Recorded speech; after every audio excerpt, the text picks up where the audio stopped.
ഹരിയാനയിൽ BJP പറയുന്നത് ഒറ്റയ്ക്ക് കേവല ഭൂരിപക്ഷം അവർ നേടിക്കളയും എന്നൊക്കെയാണ്. എന്നാൽ അമിത്ഷായ്ക്ക് കൃത്യമായി അറിയാം, കോൺഗ്രസിനെ തോൽപ്പിക്കുക അത്ര എളുപ്പമുള്ള കാര്യമല്ല. 2014-ലും 2019-ലും BJP നേടിയ മുന്നേറ്റം ഇക്കുറി ഹരിയാനയിലെ നിയമസഭാ തെരഞ്ഞെടുപ്പിൽ നടത്താൻ വളരെ ബുദ്ധിമുട്ടേറിയ കാര്യം തന്നെയാണ്. ലോക്സഭയുടെ കണക്ക് തന്നെ നോക്കിയാൽ 10-ൽ 5 സീറ്റുകൾ അവർക്ക് നഷ്ടമായി.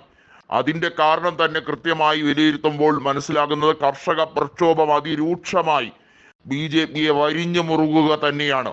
അത് മാത്രമല്ല, ഹരിയാനയിലെ ജനങ്ങൾക്ക് നീതിയും ന്യായവും ലഭിക്കണമെങ്കിൽ എല്ലാ തോതിലും BJP അവിടെ നിന്ന് പോകേണ്ടതാണ് എന്ന കോൺഗ്രസിന്റെ ആ വാക്യം ജനങ്ങൾ ഏറ്റെടുത്തിരിക്കുന്നു എന്നുള്ളതാണ്.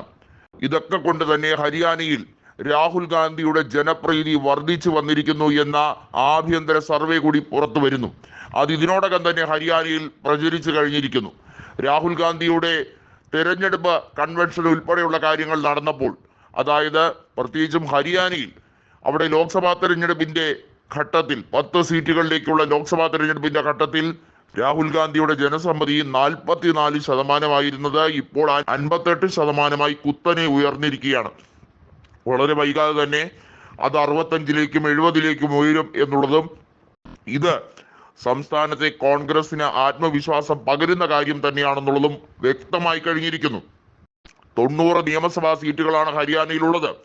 രാഹുൽ ഗാന്ധി പ്രഖ്യാപിച്ചു കഴിഞ്ഞിരിക്കുന്നു, ഹരിയാനയിൽ ആദ്യ വിജയം കോൺഗ്രസ് നേടിയെടുത്തുകൊണ്ട് ഈ പൊതു തെരഞ്ഞെടുപ്പിന് ശേഷമുള്ള കോൺഗ്രസിന്റെ തേരോട്ടമായിരിക്കും 2024 മുതൽ 2029-ലെ അടുത്ത ലോക്സഭാ തെരഞ്ഞെടുപ്പ് വരെയുള്ള കാലഘട്ടം കോൺഗ്രസിന്റെ ചരിത്ര നേട്ടങ്ങളിൽ പലതും സംഭവിക്കുന്നതായിരിക്കും. മിക്കവാറും ഒരു പൊതു തെരഞ്ഞെടുപ്പ് 5 വർഷത്തിന് മുമ്പ് സംഭവിച്ചാലും അതിൽ അത്ഭുതപ്പെടേണ്ട കാര്യമില്ല. കാരണം അത്രയ്ക്ക് ദുർബലമാണ് മോദിയുടെ മന്ത്രിസഭ.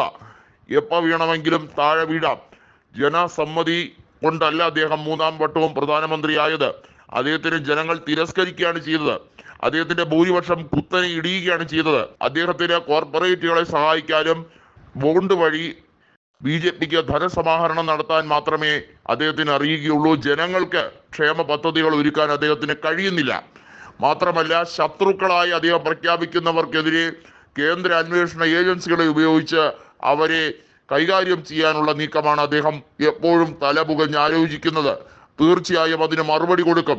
ഹരിയാനയിൽ നിന്നാകട്ടെ അതിന്റെ തുടക്കം 58% പിന്തുണ എന്ന രീതിയിൽ രാഹുൽ ഗാന്ധിക്ക് വന്നിരിക്കുന്ന ഈ കണക്കുകൾ കാണുമ്പോൾ തന്നെ BJPയുടെ വിറയൽ കൂടുകയാണ്.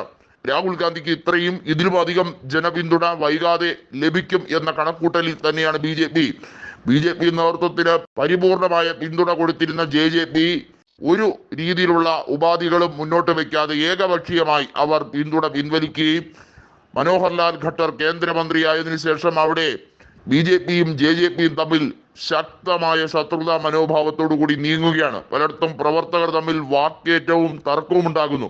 JJP കോൺഗ്രസിന്റെ B ടീമായി അതിശക്തമായി നിലനിൽക്കും എന്ന് ദുഷ്യന്ത് ചൗട്ടാല പറഞ്ഞതോടുകൂടി കോൺഗ്രസ് പ്രവർത്തകരുടെയും ഇന്ത്യ മുന്നണിയുടെയും ആത്മവിശ്വാസം 10 മടങ്ങ് വർദ്ധിച്ചിരിക്കുന്നു.